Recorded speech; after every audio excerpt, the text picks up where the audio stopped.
Salut à tous les fans de ma chaîne. Je suis de retour avec un nouveau reportage de la semaine. En commençant d'abord par le tirage au sort des huitièmes de finale de la Ligue des Champions vient de tomber et le verdict est sans appel. Le football européen entre dans une zone de turbulence sans précédent. Entre le choc titanesque Real Madrid face à Manchester City, le duel de capitaux entre le PSG et Chelsea et les coulisses brûlantes du mercato, l'heure est à l'analyse profonde. Pourquoi le Real Madrid cible-t-il Rodri maintenant? Comment Manchester United a-t-il pu engloutir 44 millions d'euros dans le projet avorté de Ruben Amorim? Nous décryptons aujourd'hui les enjeux tactiques des affiches européennes, l'avenir de Victor Osimhen, bloqué par une clause anti-série A, et la montée en puissance d'Adam Wharton, le nouveau prodige que tout le monde s'arrache. Plongé dans les coulisses du pouvoir, de l'argent et du terrain. La route vers Budapest est officiellement tracée. Et, pour être honnête, ce n'est plus une route, c'est un champ de mines. Bienvenue dans cette analyse profonde.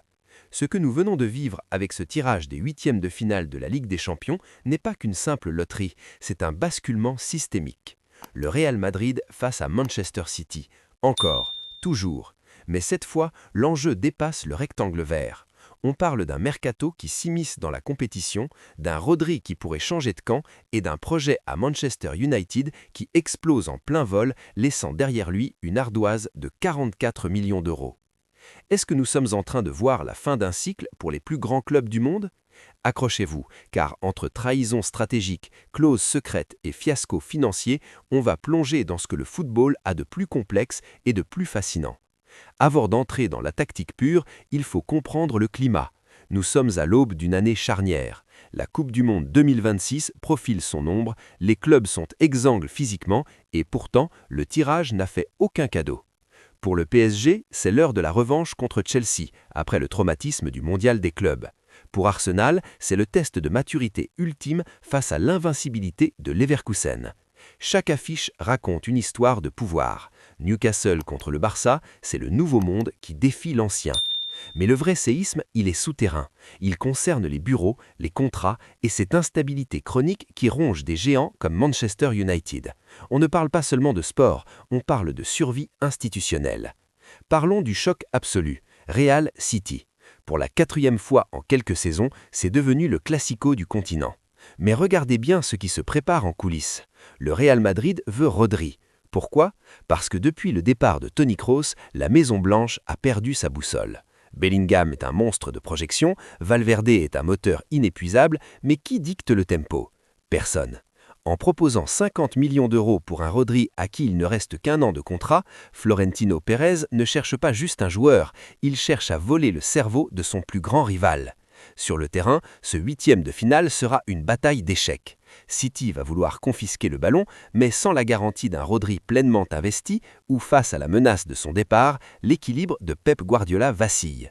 Le Real, lui, va jouer sur cette instabilité. C'est de la guerre psychologique autant que tactique.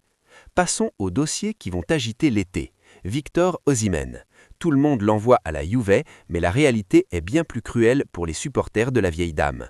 Le Napoli a blindé son départ avec une clause anti-série A. C'est une barrière quasi infranchissable. Résultat, c'est le PSG ou la Première Ligue, point final. Et en parlant de Première Ligue, retenez bien ce nom, Adam Wharton. À 22 ans, ce gamin de Crystal Palace est l'objet d'un gentleman's agreement.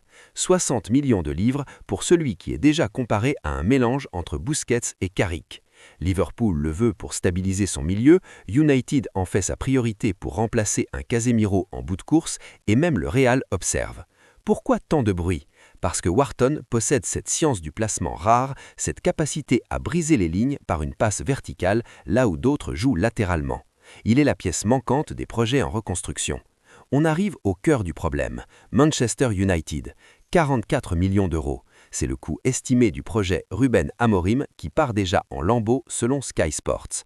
Entre indemnité de rupture, restructuration du staff et choix de joueurs imposés qui ne correspondent plus à rien, la facture est salée. C'est l'illustration parfaite de l'incompétence structurelle qui règne à Old Trafford malgré l'arrivée d'Ineos. On ne construit pas une identité de jeu à coût de chèques de 40 millions d'euros sans vision à long terme. L'échec d'Amorim n'est pas seulement le sien, c'est celui d'un système qui consomme les coachs comme des produits jetables. Pendant que City et Real planifient leurs coups 3 coups à l'avance, United réagit dans l'urgence et chaque erreur coûte le prix d'un joueur de classe mondiale. Comment espérer rivaliser avec le Barça ou Newcastle avec une telle gestion ? Jetons un œil sur les autres forces en présence. Le PSG hérite de Chelsea. C'est un duel de milliardaires, mais surtout un test de caractère pour Luis Enrique. Sans Fabian Ruiz, blessé, le milieu parisien perd son régulateur. C'est là que la gestion de l'effectif va se jouer. De l'autre côté, l'OMS s'active pour Loïc Openda. La Juventus demande 35 millions. Pour Marseille, ce serait le coup du siècle, un attaquant capable de prendre la profondeur, pile ce qui manque pour dynamiser le Vélodrome. Et que dire d'Arsenal ? Arteta face à Leverkusen, c'est le maître contre l'élève, la pureté tactique contre le pragmatisme allemand. Arsenal ne cherche plus seulement à participer, ils veulent dominer. Mais pour cela, ils doivent régler leurs problèmes de latéral droit, une priorité absolue. Une priorité absolue pour cet été. Alors, qu'est-ce que tout cela nous dit sur le futur du foot ? On assiste à une concentration extrême du talent et de l'argent. Le fait que le Real Madrid puisse envisager de prendre Rodri à City montre que même au sommet, il y a une hiérarchie. La Ligue des Champions devient une ligue fermée de fait où les erreurs se paient cash. Manchester United est l'exemple à ne pas suivre. Le PSG est dans une phase de transition risquée. Le projet Bodo Glimt, véritable conte de fées norvégien, est là pour nous rappeler que le terrain a encore un mot à dire. Mais pour combien de temps ? La saison prochaine, avec le nouveau format et les changements d'effectifs massifs, le paysage sera méconnaissable. On ne joue plus seulement pour un trophée, on joue pour la domination totale d'un marché globalisé. On récapitule. Un tirage de Ligue des Champions qui nous offre des finales avant leur heure. Un Real Madrid qui prépare un coup d'état tactique avec Rodri. Un Manchester United qui continue de s'enfoncer dans ses propres contradictions financières et des talents comme Wharton ou Osimhen qui s'apprêtent à faire basculer le destin des plus grands clubs. Pour moi, le grand gagnant de ce tirage, c'est peut-être le Bayern Munich ou l'Atalanta qui avancent masqués pendant que les ogres s'entre-détrigent. Mais le foot, c'est l'imprévisibilité. Est-ce que City peut survivre à la menace madrilène ? Est-ce que United peut enfin se structurer ? Dites-moi dans les commentaires qui, selon vous, soulèvera la coupe à Budapest. N'oubliez pas de liker, de vous abonner pour ne rien rater des prochaines plongées dans les coulisses du foot. C'était votre analyse Deep Dive. On se retrouve très vite sur la chaîne Foot Chrono. Bye bye et prenez soin de vous.